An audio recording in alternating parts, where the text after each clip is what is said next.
किसने मुझे मशवरा दिया था कि फलां सवाल फलां टॉपिक का करा दें? हाथ खड़ा करना हजरत जरा, हजरत जरा हाथ खड़ा करें। मुझे मशवरा ना दिया करें। अच्छा मैसेज करके कह रहा था फलां सवाल करा देना। ये मेरी क्लास है, करा दूंगा इंशाल्लाह। ये जरा कटा खोले आनू तो किधरे बन लीजिए। नवा कटा खुल गया साडा। अच्छा जी चलें आप इस नवे कटे में एक और नवा कटा खोलते हैं आज।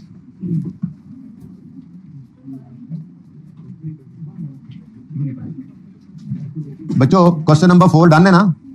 कोई मसाला तो नहीं है इसमें? क्वेश्चन 5 मैंने खुद करा दिया था। आप क्वेश्चन 6 7, वैसे तो क्वेश्चन 6 7 करा के और मेरा दिल था कि एक प्रैक्टिस क्वेश्चन करते बड़ा ही अच्छा, तो कोशिश करते हैं। हिम्मत मर्दा मदद खुदा, ये मर्दा से मतलब ये सभी हैं, ठीक है ना? आप लोग भी हिम्मत करें इसी के अंदर, ये ज़रबुल मिसाल है, ठीक है? ऐ ना कहना चलो साड़ी से टेंशन मुक्की, ए जाने ना कम जाने, नहीं, सब हिम्मत करें इंशाल्लाह, ठीक है? अच्छा जी अभी तक मैंने आपसे जो बात की वो की थी स्पेसिफिक। अच्छा यहां तक कोई मसला तो नहीं है ना? किसी तरह का कंफ्यूजन है तो फिर यहीं पे फिर आगे नहीं जाते है किसी को तो निकल जाए क्लास से। अच्छा अच्छा बैठे बैठे और बता दें, तुम्हें कोई कंफ्यूजन तो नहीं होना, नहीं कुछ चवली मारी है तुमने, बोलो। हाँ तो नहीं सही सवाल है, जनरल सवाल है। फिर भाई कह रहे हैं अगर आज आपने 1 जनवरी को कंस्ट्रक्शन शुरू किया और लोन लिया 1 मार्च को, तो फिर आप क्या करेंगे? आप बताएं। नहीं फिर लॉजिकली बताएं, लेटर ऑफ तो हो गया 1 मार्च से ही होगा, लॉजिकली बताएं। इनको बताएं कि अगर लोन 1 जनवरी को नहीं आया तो जनवरी फरवरी का इंटरेस्ट है नहीं, तो कैपिटलाइज क्या करना है? मैंगो 1 मार्च से इंटरेस्ट शुरू होना शुरू होगा, 1 मार्च से ऐड होने लग जाएगा। पहले 2 महीने इंटरेस्ट नहीं है तो नहीं है। ओके हाँ जी चलें आगे। और कोई सवाल? और कोई सवाल है? कोई सवाल? हजरत माइक लेके आए हैं, ख़वातीन हज़रात तवज्जो फरमाएं।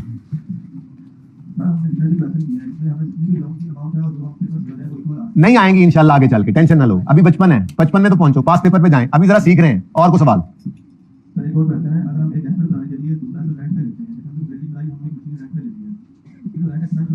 जी एसेट है, ये 16 का कॉन्सेप्ट है, होगा। ये तो कोई एसेट इस्तेमाल हो जाए तो उसकी डेप्रिसिएशन अपन किराए पे नहीं लिया, अपना एसेट इस्तेमाल कर लिया तो उसकी डेप्रिसिएशन भी ऐड करेंगे बनने वाले एसेट कॉस्ट में। हाँ ये 16 है, वो भी रोकेंगे, कल रोकेंगे। बोला था सस्पेंशन आएगी, कल आएगी, बोला था ना? नहीं सुना ना? सोए हुए थे ना? सस्पेंड करेंगे काम। ओके ये सस्पेंशन 2 तरह की होगी, खैरी सलाह और एक्सीडेंटल, तो दोनों की ट्रीटमेंट अलग अलग।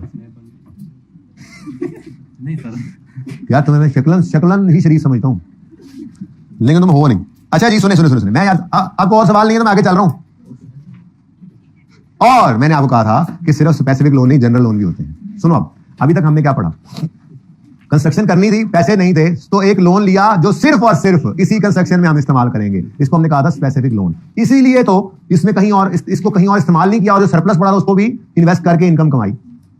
लेकिन कभी कभार ऐसा होता है कि बिजनेसेस ने जनरली कुछ लोन ऑलरेडी ले रखे होते हैं बैंकों से, 2-3 लोन्स अक्सर जो जनरल पर्पस लोन होते हैं, जो किसी खास मकसद के लिए नहीं है, बिजनेस को किसी भी जगह पे इस्तेमाल करना पड़े पैसा, तो बैंक ने एक फैसिलिटी जो दी होती है उसको यूज कर लेते हैं। नॉर्मली इसको ओवरड्राफ्ट फैसिलिटी भी कहते हैं, रनिंग फाइनेंस फैसिलिटी, बताऊंगा आगे चल के। बहरहाल जनरल लोन का मतलब क्या है? वो लोन जो जनरल पर्पस है, बिजनेस में आपने कोई चीज खरीदी, इन्वेंट्री आइटम खरीदा, पैसे नहीं है, पे करने हैं, तो आपने वो जनरल लोन से पे कर दी। आपको बिजली का बिल आ गया, पैसे नहीं पड़े हुए, जो जनरल लोन बैंक से लिया हुआ था वो पैसे पड़े थे ना, उसमें से आप पे कर दें बिजली का बिल। आपने कोई फिक्स एसेट खरीदना था, पैसे नहीं पड़े हुए थे, आपने एसी लगवाने थे अपने दफ्तर के अंदर, आपने वो जनरल लोन वाले पैसे जो बैंक से ले रखा है लोन, इसीलिए कभी जरूरत पड़े तो इस्तेमाल कर लें, जनरली लोन ले लेते होते हैं। बल्कि यूं लोन भी नहीं लेते, जनरली तो असल में ये करते हैं, एक फैसिलिटी कहलाती है रनिंग फाइनेंस फैसिलिटी, ओवरड्राफ्ट की फैसिलिटी। बैंक को कह देते हैं कि जी अगर 150 मिलियन तक हमें कभी भी जरूरत पड़ी तो आपसे हम पैसे ले लेंगे, बैंक उनसे कोई एग्रीमेंट करके एक फैसिलिटी दे देता है।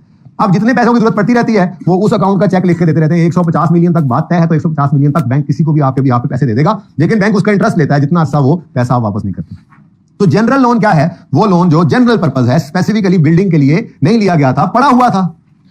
अब 2 सूरतें हो सकती हैं, या तो आपके पास स्पेसिफिक लोन था ही नहीं, सिर्फ जनरल लोन से ही आपने बिल्डिंग में भी काम कर लिया, उसमें यूज कर लिए पैसे, या स्पेसिफिक लोन लेट आया, काम पहले शुरू हो गया तो जनरल लोन आ जाएगा आपके वाली बात, या स्पेसिफिक लोन था खत्म हो गया, बिल्डिंग अभी भी चल रही है तो जनरल लोन। मतलब कहने का यह है कि स्पेसिफिक लोन का नंबर तो पहला है, लेकिन अगर स्पेसिफिक लोन ना पड़ा हो या आया हो और खत्म हो चुका हो और आपके पास जनरल लोन भी हो, तो आप उसको यूज करके बिल्डिंग की कंस्ट्रक्शन में पैसा लगा सकते हैं। अब इस लोन का भी तो इंटरेस्ट आपने कैपिटलाइज करना ही है। जब बोरिंग कॉस्ट का कॉन्सेप्ट है तो स्पेसिफिक लोन क्या, जनरल लोन का इंटरेस्ट तो इंटरेस्ट होता है। अब इसकी बात हम सीखने लगे। हमने जो कल और आज के दिन में, मतलब परसों तो शुरू नहीं किया था, कल ही शुरू किया था एक तरह से, है ना? तो सही तरह से तो कल और आज का जो तकरीबन लेक्चर था, मैंने आपको क्या सिखाया? Specific loan. अभी मैं आपको क्या सिखाने लगा हूं? जनरल लोन सिखा रहा हूं। टाइम बच गया तो दोनों का मिक्स सवाल आ जाएगा, वरना मिक्स सवाल कल करेंगे इंशाल्लाह, ठीक है? अब जनरल लोन होता क्या है?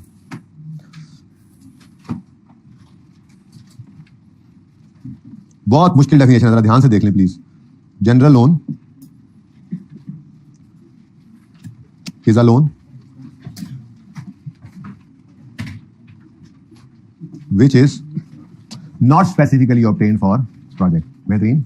Which is not, बहुत मुश्किल थी ना, which is not specifically obtained for the project. Specific loan कौन सा लोन था? जो स्पेसिफिकली प्रोजेक्ट के लिए लिया. जनरल लोन जो स्पेसिफिकली प्रोजेक्ट के लिए नहीं लिया. कितनी जबरदस्त डेफिनेशन है. इसके आगे थोड़ी सी बात यूं लिख लेते हैं. It is used for multiple business purposes. ठीक है ना जी. Multiple business purposes, for example payment of inventories,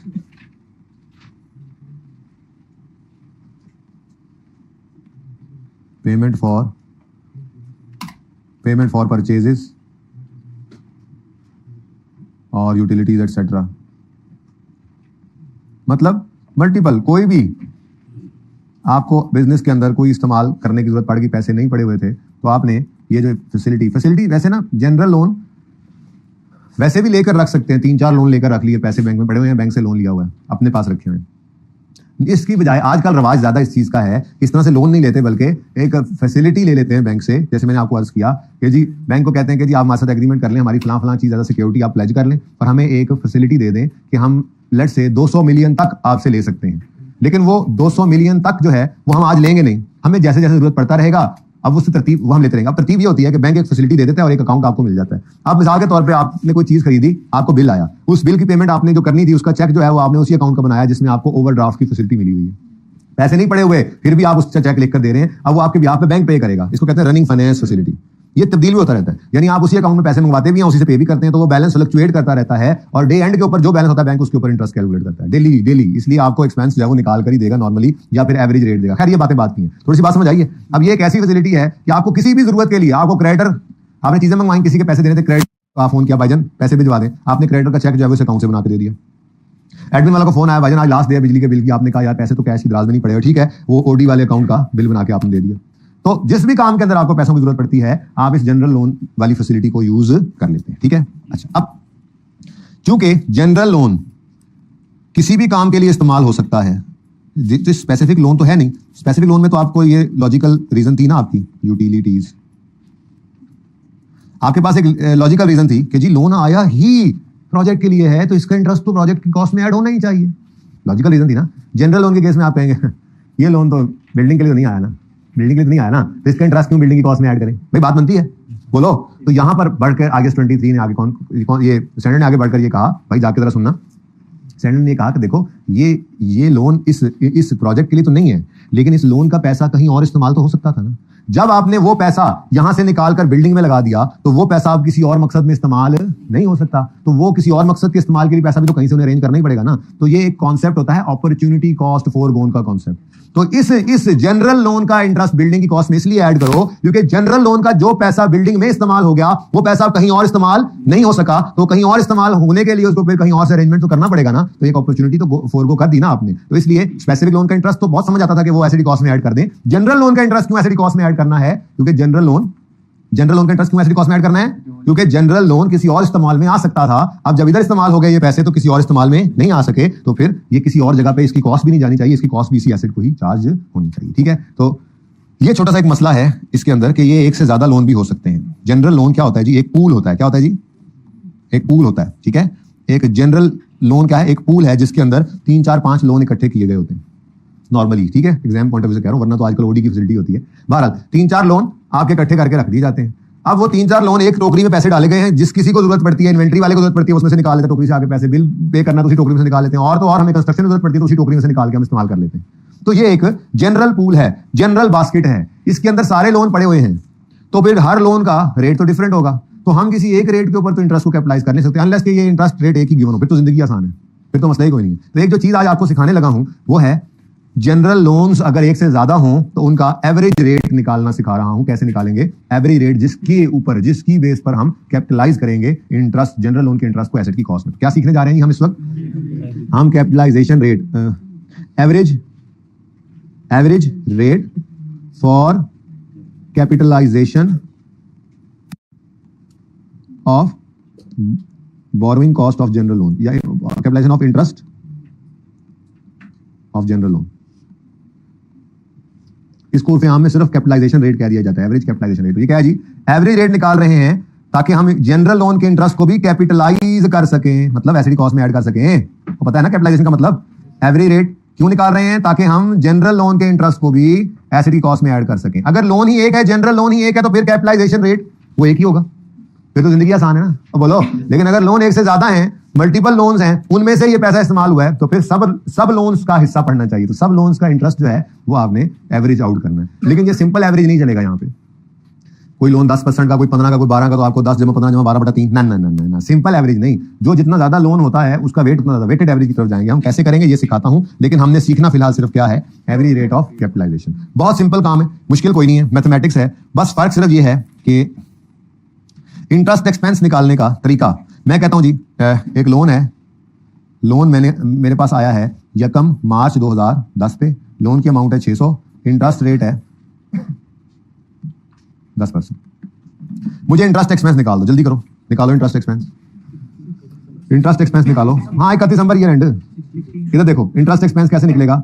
year and जनाब, भाई कहना ईयर एंड भी लिखें, ईयर एंड 31 दिसंबर, ठीक है, 2010। हाँ जी, लोन की अमाउंट, इंटरेस्ट रेट, आंसर बताओ जरा पहले, आंसर 60, लेकिन इसको क्या किया आपने जी? आंसर 50। अब हमने क्या किया? पूरे लोन पर इंटरेस्ट निकाला और फिर उस इंटरेस्ट को फ्रैक्शन लगाया और आपका इंटरेस्ट एक्सपेंस आ गया। ये करते हैं ना। बस ये कैलकुलेशन मैंने थोड़ी सी चेंज करवानी है, क्योंकि इस आंसर तो इससे भी सेम ही आना है, दूसरा काम जो करने लगा हूं। लेकिन ना हमारा जो कैपिटलाइजेशन रेट निकालना है ना तरीका, वैसे तो अब आई कैप वो नहीं टेस्ट करता उस तरह से एवरेज रेट निकालना, क्योंकि नॉर्मली एक ही लोन दिया होता है उसने running finance facility general loan में। लेकिन फिर भी आ तो सकता है, एक आध दफा करवाया भी है, हमने तो सीखना है, ठीक है। तो जो एवरेज करना है ना, जनरल लोन के रेट्स को एवरेज आउट करना है, वो करने के लिए जो वर्किंग मैंने करवानी है उसमें इसकी बजाय दूसरे तरीके वाला इंटरेस्ट एक्सपेंस जो है वो यूज करना है। उसका फायदा है, फर्क कोई नहीं है। मैं ये बताने लगा आपको कि इंटरेस्ट एक्सपेंस आपने जो 50 निकालना है, ये इंटरेस्ट एक्सपेंस आप ऐसे भी तो निकाल सकते हैं कि आप क्या करें, इधर देखो जरा, 600 का जो लोन है, इसी लोन को ही 10/12 कर दें, तो लोन कितना बन गया आउटस्टैंडिंग ड्यूरिंग द ईयर? बोलो 500। बोलो, अब यहां पे क्या था? हमने कहा पूरा साल लोन आउटस्टैंडिंग रहा, अज्यूम करो पूरा साल लोन आउटस्टैंडिंग रहा, ये करके इंटरेस्ट निकाला। हमने कहा नहीं नहीं नहीं नहीं, ये तो पूरे साल का इंटरेस्ट है, हमें कितने महीनों का चाहिए? 10 महीने। यहां पे मैंने क्या कर लिया? यहां पे मैंने कहा, और यूं समझो लोन ही 10 महीने आउटस्टैंडिंग रहा, तो लोन को 500 बना लिया। अब इसके ऊपर इंटरेस्ट रेट लगाओ 10%, और दोबारा फ्रैक्शन नहीं लगा देना, फिर इतना आता है। तो क्या दोनों में कोई फर्क है जी? दोनों काम हो सकते हैं ना, लेकिन मुझे ये वाला काम करना पड़ेगा। ये हेल्पफुल है मुझे, जो मैं एवरेज रेट निकालना सिखा रहा हूं ना आपको उसके अंदर, ठीक है। यहां से मैं एवरेज रेट आसानी से निकाल लूंगा, ओके। असल में ये मैंने बात क्यों कही है? क्योंकि लोन डिफरेंट होंगे, कोई लोन पूरा साल आउटस्टैंडिंग रहेगा, कोई 6 महीने, कोई 8 महीने, हर एक का इंटरेस्ट रेट डिफरेंट होगा, हर एक का रेट डिफरेंट होगा, ठीक है। तो फिर हमें एवरेज आउट करने के लिए ये 2 चीजें चाहिए होंगी। Number 1 loan outstanding, number 2 interest expense, ठीक है। ये 2 चीजें मैंने निकालनी है। क्या क्या जी? लोन आउटस्टैंडिंग, लोन जो बाहर खड़ा है आउटस्टैंडिंग है जी, लोन आउटस्टैंडिंग चाहिए मुझे, और दूसरा इंटरेस्ट एक्सपेंस चाहिए। आप किसी भी तरह से निकाल लें, मुझे कोई एतराज नहीं है, लेकिन मेरी क्लास में तो फिर एक ही तरीके से करेंगे ना। हमारी क्लास में तो एक ही तरीका चल सकता है, क्योंकि क्लास तो एक ही है ना हमारी। आप जैसे मर्जी निकालें, आपकी मर्जी है, पर मेरा मशवरा ये है कि जैसे मैं निकालूं वैसे ही कर लीजिएगा, ताकि हमारी क्लास में सेम तरीका रहे, ठीक है जी। तो लोन आउटस्टैंडिंग चाहिए मुझे, और कोई फर्क है दोनों में? 50 का इंटरेस्ट जैसे आप आज तक निकालते हैं बिल्कुल ठीक था, अच्छा तरीका वही है, लेकिन सिर्फ जनरल लोन को, मल्टीपल जनरल लोन्स आ जाएं, उनके इंटरेस्ट को एवरेज करने के लिए जो वर्किंग थोड़ी सी करनी है, उसके लिए मुझे लोन आउटस्टैंडिंग की अमाउंट चाहिए होगी। इस वजह से मैं इसको यूज करूंगा, ये तरतीब यूज करूंगा। कोई मसला इसमें नहीं है? कोई मसला? तो फिर क्वेश्चन नंबर 6 पढ़ें। ये छोटी सी एक एग्जांपल हमने की, मैंने गोली कराई आप लोगों को, और वो आप लोगों ने गोली मीठी सी खा भी ली,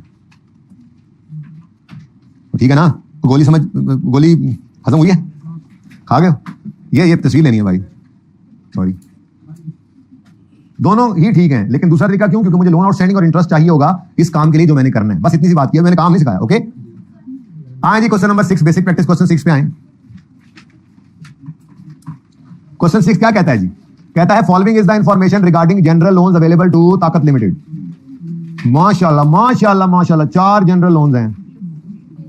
page number 57, page 57, question number 6, जहां कल सवाल किया था 5वां, उससे अगला छठा वैसे कुछ मुनासिब लफ्ज़ पर छठा।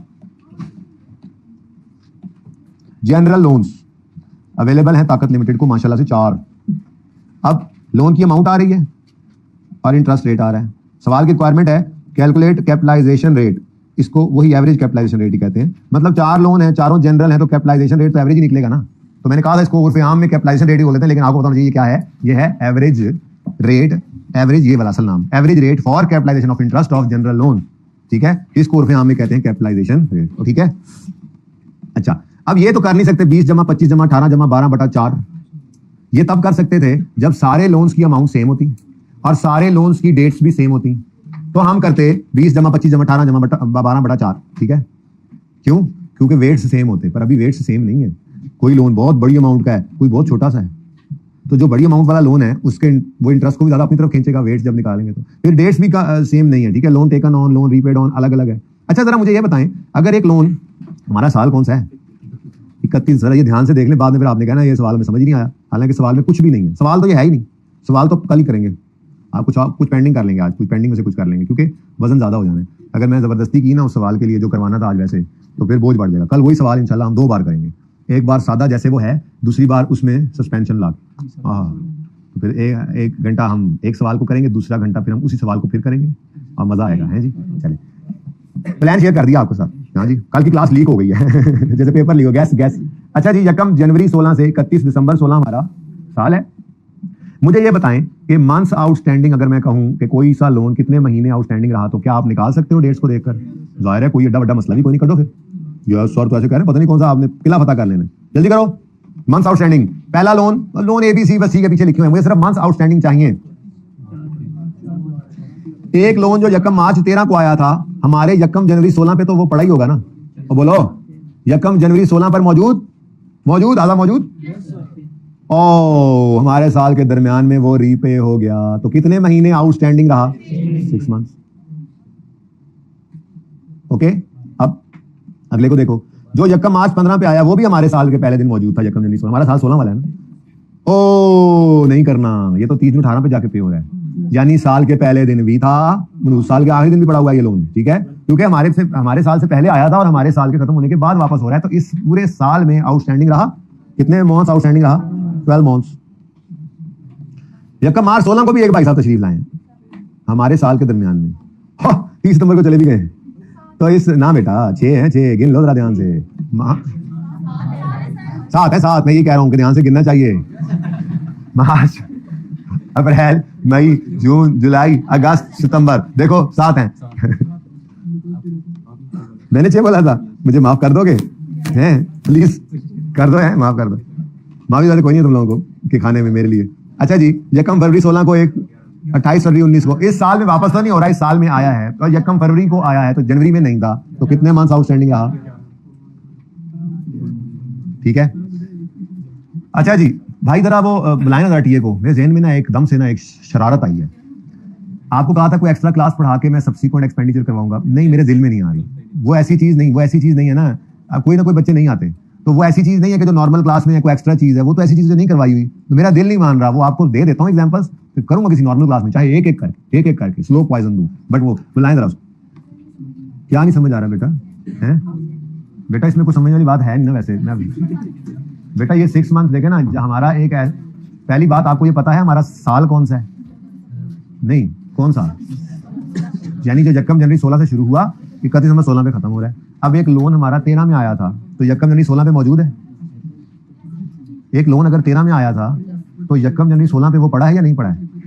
अगर वो ये कह रहा है कि वापस हमारे साल में हुआ है, तो इसका मतलब पड़ा है, और फिर 30 जून पे वापस हो गया, तो इस साल में कितने महीने आउटस्टैंडिंग रहा लोन?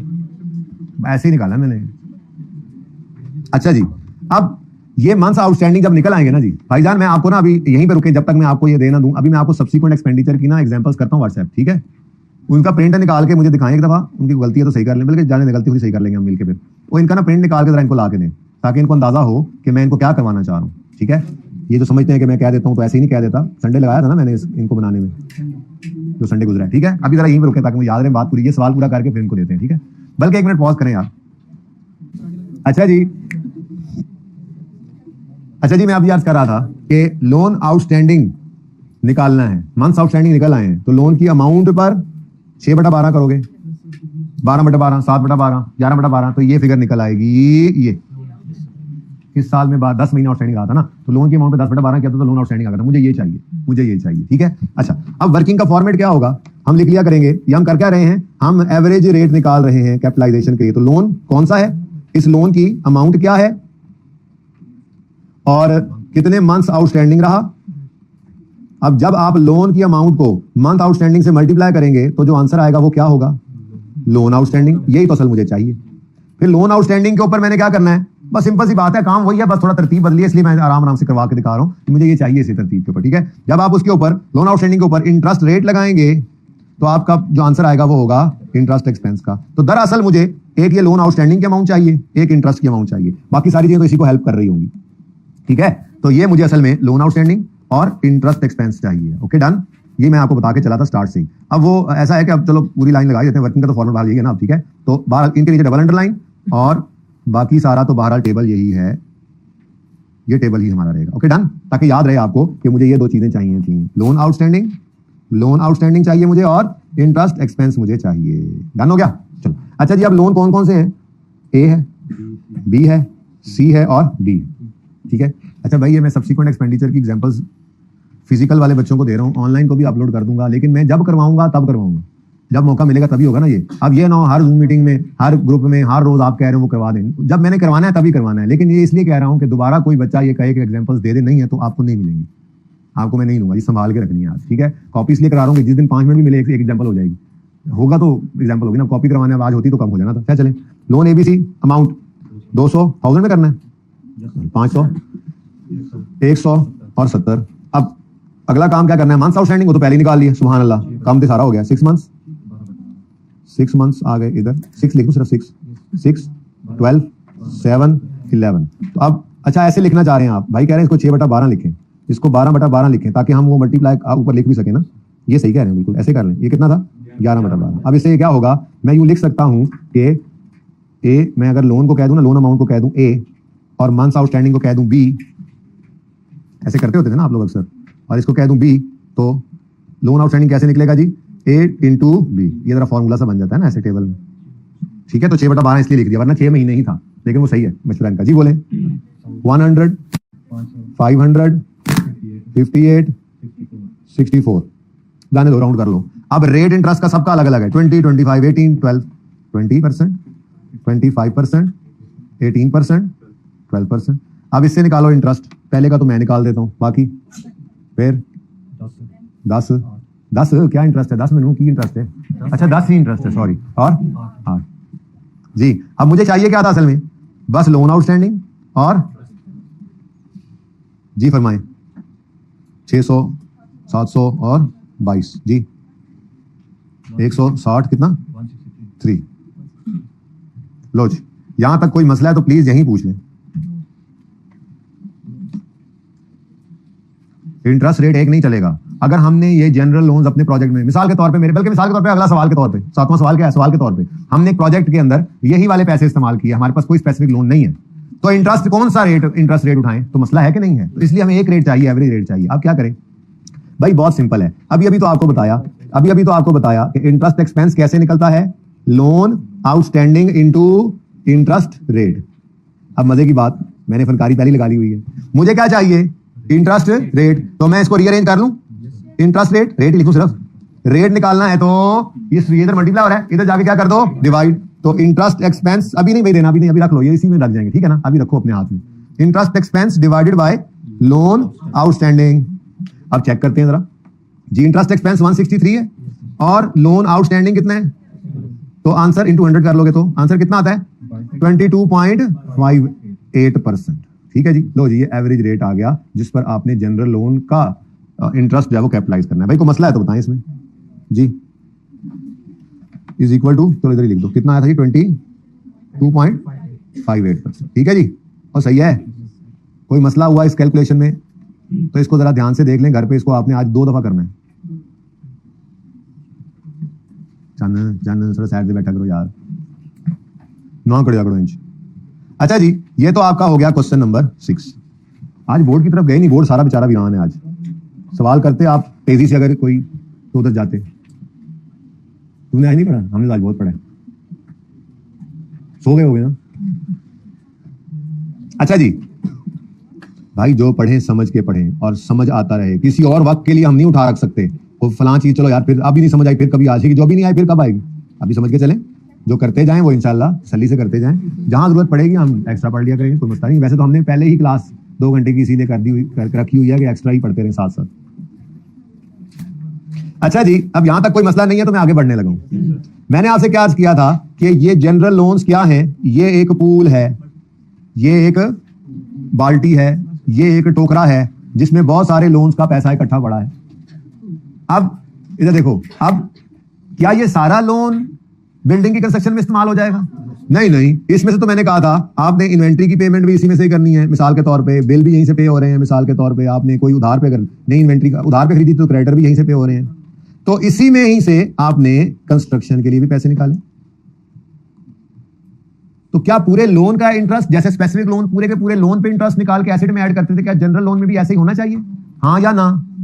हाँ या ना? पहले मेरी बात समझ के करनी है, हाँ या ना नहीं करनी, तो समझ गए? मेरा सवाल तो सुने, मैं नहीं बताऊंगा। मेरा सवाल ये था, मैं ये तो कह रहा हूं दोबारा सुने, मैंने कहा दोबारा मेरा सवाल सुने। स्पेसिफिक लोन क्योंकि इस प्रोजेक्ट के लिए था तो पूरे लोन की अमाउंट पे इंटरेस्ट रेट लगा के एसेट की कॉस्ट में ऐड किया था, ऐसा ही है। जनरल लोन के इस पूल में 150 लोन पड़ा हुआ है, क्या ये सारे का सारे लोन्स सिर्फ इसी प्रोजेक्ट में, इसी बिल्डिंग में शामिल हो गई है कॉस्ट इसकी? क्या सारे के सारे लोन्स पे इंटरेस्ट रेट लगा के उस सारे इंटरेस्ट को एसेट की कॉस्ट में ऐड करना मुनासिब है? फिर आप मुझे सोचकर बताएं वो कौन सी अमाउंट होगी जिस पर इंटरेस्ट रेट लगा के उस इंटरेस्ट को एसेट में ऐड कर सकते हैं?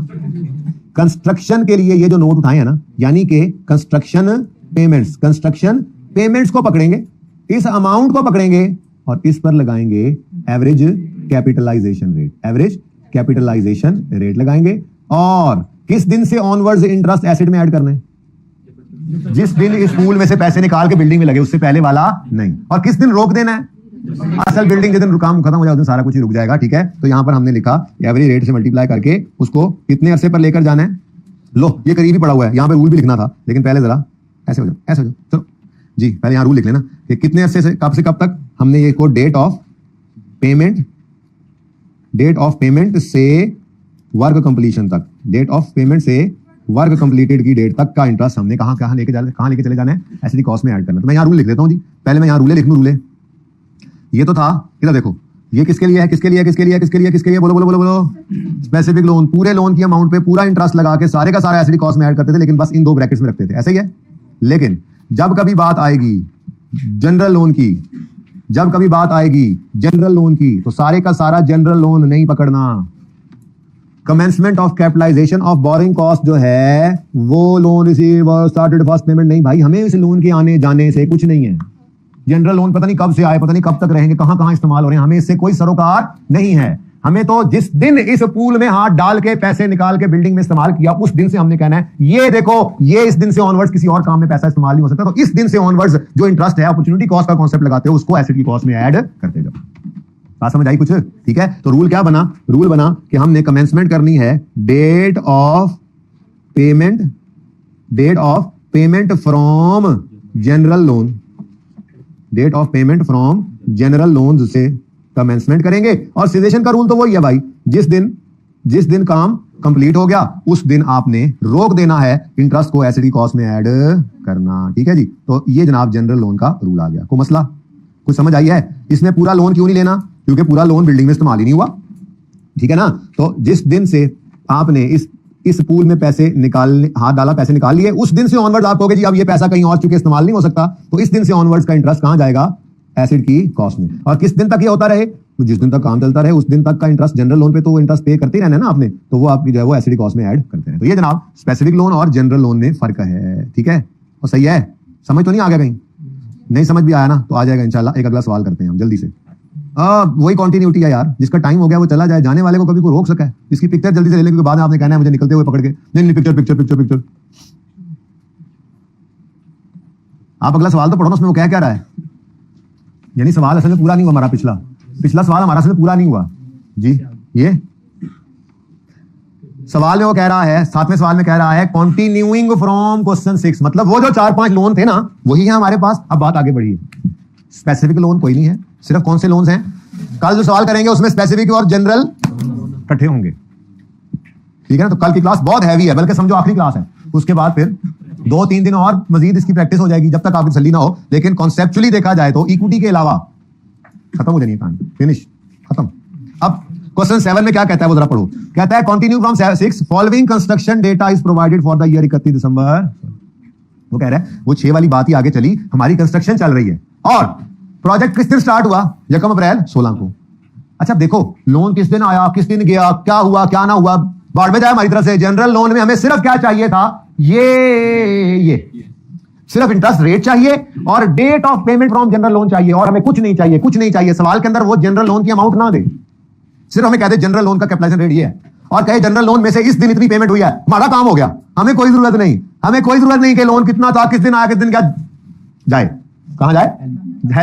अच्छा चलिए वापस आए। तो हमें क्या चाहिए, जनरल लोन का कैपिटलाइजेशन रेट। अगर ये लोन एक ही होता तो फिर एवरेज रेट निकालने की जरूरत नहीं थी, बस वो एक रेट पकड़ते और लोन कितना है, कितना नहीं है, कितना आया, कितना गया, कोई परवाह नहीं है। उसमें से पैसे निकाल के जिस दिन बिल्डिंग में लगाए उस दिन से ऑनवर्ड्स उस रेट के ऊपर इंटरेस्ट निकाल के एसिड में ऐड करते। तो ये तो आसान है। बहरहाल तो हमारे पास एक नहीं 4 लोन थे, इसलिए हमें एक नहीं 4 का एवरेज रेट निकालना पड़ा। अब ये रेट हमारे पास मौजूद है, जनरल लोन का इंटरेस्ट इसकी बेस पे हम रिकॉर्ड करेंगे। अब वो कहता है और स्पेसिफिक लोन नहीं है, ठीक है। अब हमें क्या चाहिए, पेमेंट की अमाउंट जो जनरल लोन से हुई और पेमेंट की डेट, ठीक है। यहां पे मुझे क्या चाहिए, date of payment from general loan. वैसे मैं ये बताऊं यहां पे 2 चीजें चाहिए होंगी, ठीक है। अमाउंट ऑफ पेमेंट, पूरी बात लिखो, amount of payment from general loan and date of payment, ये 2 चीजें मुझे चाहिए होंगी, मेरा जनरल लोन का काम हो गया। अब क्वेश्चन आगे बढ़ा। क्वेश्चन में कहता है प्रोजेक्ट स्टार्ट हुआ 1 अप्रैल को और यार 1 अप्रैल, जनरल लोन की पेमेंट किस दिन की, सिचुएशन ये अच्छी चीज है, ये होनी चाहिए। जनरल लोन के भी इसकी जरूरत होती है क्योंकि इस दिन हमने इंटरेस्ट को रोकना है। अब वो कहता है पेमेंट मेड टू कॉन्ट्रैक्टर। अब मेरी तरफ से लिख ले, वैसे कंटिन्यूइंग का मतलब यही है कि ऊपर सिर्फ जनरल लोन ही गिवन थे ना, तो जनरल लोन ही गिवन थे ना ऊपर, तो वो उसी में से पेमेंट हो रही है कि मेरी तरफ से फिर भी लिखे the payment made to the contractor out of general loans. हालांकि वो कह रहा है कंटिन्यू मतलब यही है, लेकिन मेरी तरफ से फिर भी ये लिख लें। वर एज फॉलोज, तो पहली पेमेंट हुई 1 अप्रैल, फिर 1 जून, फिर 1 नवंबर। इधर देखो, ओ सोए ना रहना।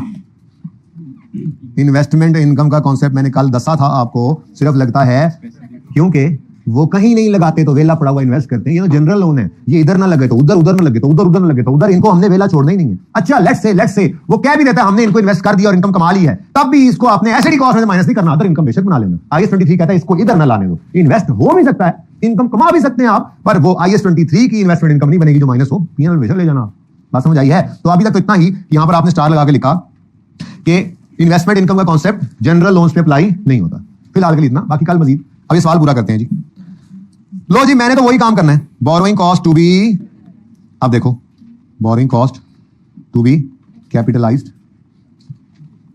ये कल मैं दोबारा यहां से बात शुरू करूंगा, तसल्ली से इत्मीनान से जाइएगा घर, ओके। इसका सिर्फ इतना ही होगा जो करवा दिया। अच्छा जी, लोन प्रोसेसिंग चार्जेस कितने हैं जी सवाल में, कोई नहीं है। अच्छा, फिर दूसरी चीज क्या सिखाई थी आपको, interest expense on specific loan. बेटा स्पेसिफिक लोन्स कितना है, इस सवाल में तो कोई नहीं है। लेस करते थे इसमें से इन्वेस्टमेंट इनकम, वो भी कोई नहीं है, तो ये भी क्या हो गया, नील। वो मैं से बता रहा हूं, फॉर्मेट पूरा कर रहा हूं। कल ये दोनों इकट्ठे होंगे, ऊपर वाला एरिया करा दिया हुआ है, नीचे वाला आज करा रहा हूं, कल इकट्ठा करके फिर प्रैक्टिस किया करेंगे। तो तीसरी चीज क्या है जी इसमें, इंटरेस्ट एक्सपेंस ऑन। अब इसमें कोई टेंशन वाली बात ही नहीं है, सिर्फ आपको क्या चाहिए, जो अमाउंट पे हुई वो कितनी है, 300 में चल रहे हैं ना, 300 पे हुआ, 1 अप्रैल को पे हुआ, 30 नवंबर तक, उससे आगे नहीं जाना। इधर देखो तीन चीजें। नंबर 1 300 है, 300 भाई सर को कहना बस 1-2 मिनट में छुट्टी देता हूं इनको। 300 इंटू रेट कौन सा 22 और 1 अप्रैल से है, अप्रैल मई जून जुलाई अगस्त सितंबर अक्टूबर पूरा है, हाँ पूरा है। तो कितने मंथ्स, 7। देखो गिनती कर लो, डेट ऑफ पेमेंट बताओ 1 अप्रैल, और सीजेशन 8 महीने बनते हैं, अप्रैल मई जून जुलाई अगस्त सितंबर अक्टूबर नवंबर भी है, ठीक है। तो 8/12 जी बेटा, 30 नवंबर को काम पूरा हुआ। अच्छा, प्लस अगली पेमेंट इसमें से कब हुई, 1 जून, कितनी 100, तो 100 इंटू 22.58% इंटू कब हुई है, जून को, 1 जून को, जून जुलाई अगस्त सितंबर अक्टूबर नवंबर, कितने मंथ्स, 6/12। एक और पेमेंट भी हुई 30,000 की, किस दिन 1 नवंबर को, तो ये तो सिर्फ 1 महीना ही बना, इंटू 22.58% इंटू 1/12। जी आंसर बता दें जी, इकट्ठा 5 से बेटा इसका आंसर बताएं जो लिखा हुआ है कैलकुलेटर पे करें ना इसको। 57.01 हो सकता है। नहीं ना बेटा, फिर 1000 में चल रहा हूं ना मैं, मेरा आंसर तो रुपीज इन थाउजेंड्स में आ रहा है। जरा चेक कर लें, रुजू कर लें, कोई बात नहीं जी। 5701 आपने ठीक निकाला था, लेकिन 1000 में नहीं था। ले जी, borrowing cost to be capitalize कितनी आ गई जी? तो कोई नहीं, इसको समझ में आया या नहीं आया कल फिर कर लेंगे, वैसे आ जाना चाहिए, कोई इतना बड़ा मसला नहीं था। ठीक है, आप बल्कि अभी ये बच्चों को दी तो नहीं ना इसने, भाई ये रोक लो, कल देंगे इनको। बस कॉपी करा ली ना, ये 10 15 20 50 और करा के रख लो एक्स्ट्रा। ठीक है, मुझसे पूछना कितनी है, जब जरूरत पड़े ताकि रेडी हो। ठीक है जी, आज का होमवर्क सिर्फ आज का क्लास वर्क आपने अच्छे से रिवाइज करना है, कोशिश करनी है कि एक सीटिंग में हो जाए सारे सवाल। ठीक है, जितने किए। अल्लाह हाफिज।